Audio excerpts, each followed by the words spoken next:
Pada kali ini, kita akan membahas mengenai bagaimana cara menghafani jenazah. Sebelum masuk ke videonya, alangkah baiknya kita perkenalan diri terlebih dahulu. Saya Ardiansa Nugroho dan rekan-rekan Saya Jenny Permata. Saya Intan Aulia. Saya Ratu Lailatul Ulfa. Setelah perkenalan tadi, apakah teman-teman sudah mengetahui tentang apa itu menghafani jenazah?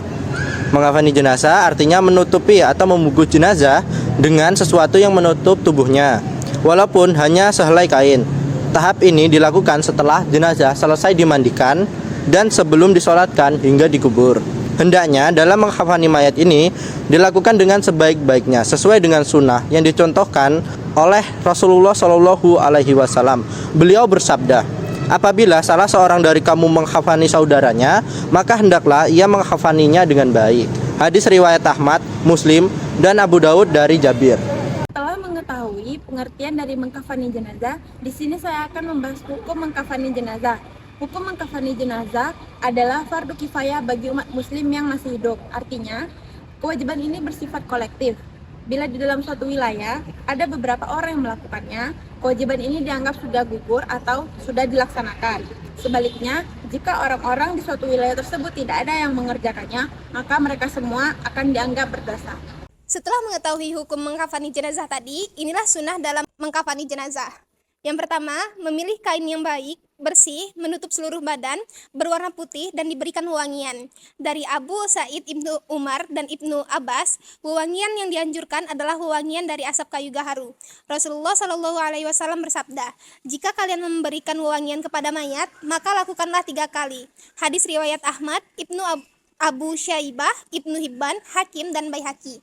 Yang kedua, kain kafan hendaklah berjumlah 3 lapis bagi mayat laki-laki dan 5 lapis bagi mayat perempuan.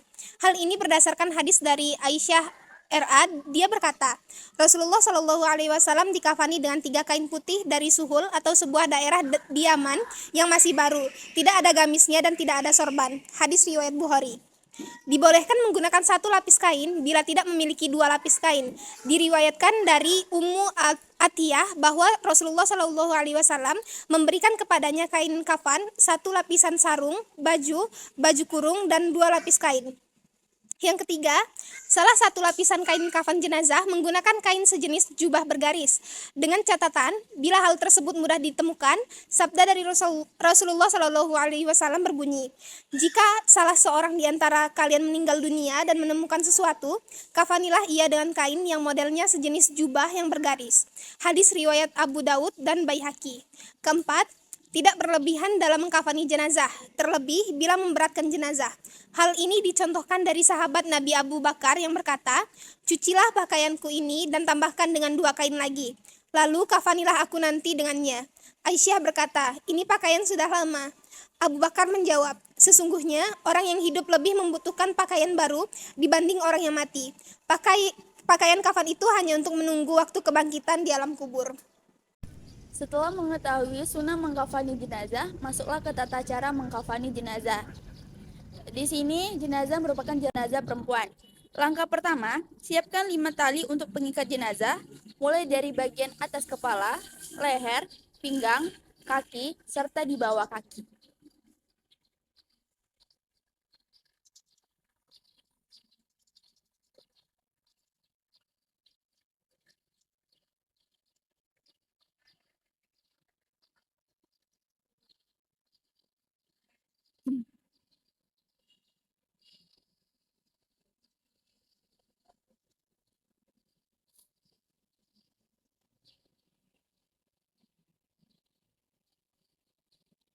Langkah kedua, kita letakkan kain yang sudah disiapkan di sebelah kanan.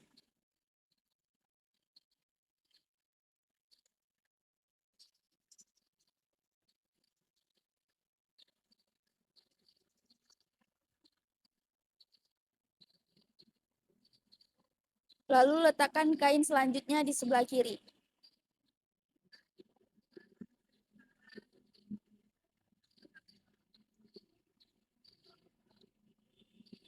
Lalu letakkan kain kafan di tengah-tengah kain tadi.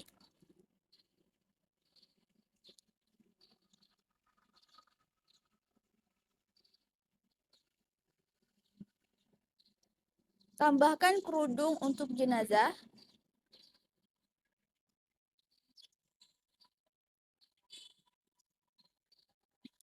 Lalu kita letakkan bagian kain sebagai baju sarung untuk jenazah. Lalu celana dalam untuk jenazah.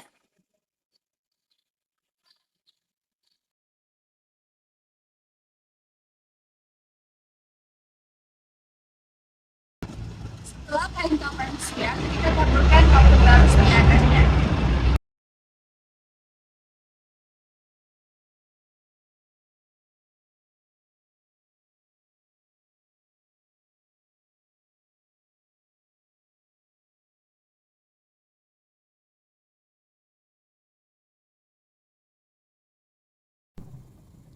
Lalu letakkan jenazah di atas kain kafan yang sudah disiapkan.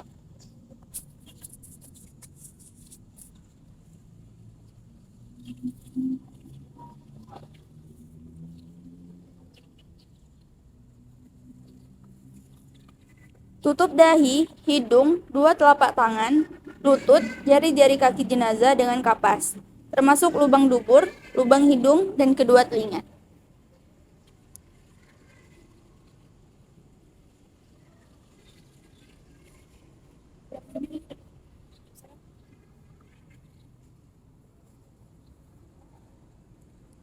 Kita mulai dengan memakaikan celana dalam untuk jenazah.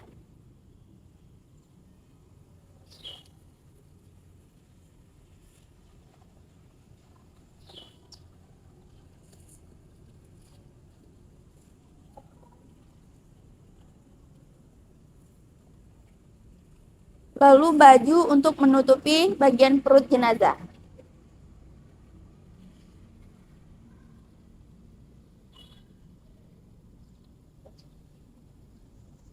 Lalu sarungkan baju untuk jenazah.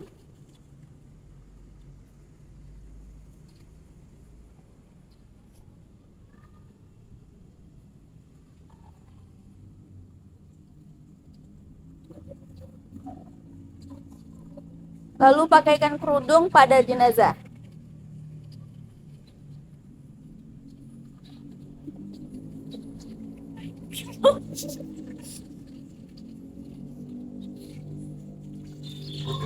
Setelah itu, lipat kain pertama, muka boleh dibuka sembari menunggu keluarga jauh datang. Setelah itu, boleh ditutup kembali.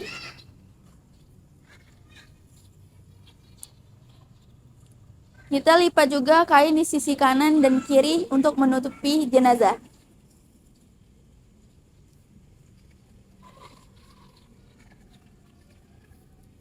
Yang terakhir, kita ikat mulai dari ujung kaki jenazah, kemudian bagian kaki jenazah, pinggang jenazah, leher jenazah, dan terakhir pada atas kepala jenazah.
Setelah selesai mengkafani jenazah, jenazah sudah boleh untuk disolatkan. Setelah teman-teman melihat video tadi, semoga dapat bermanfaat dan menambah ilmu serta wawasan teman-teman. Jika masih ada kesalahan dalam penyampaian dan pelaksanaannya, kami mohon maaf. Kami akhiri. Wassalamualaikum warahmatullahi wabarakatuh.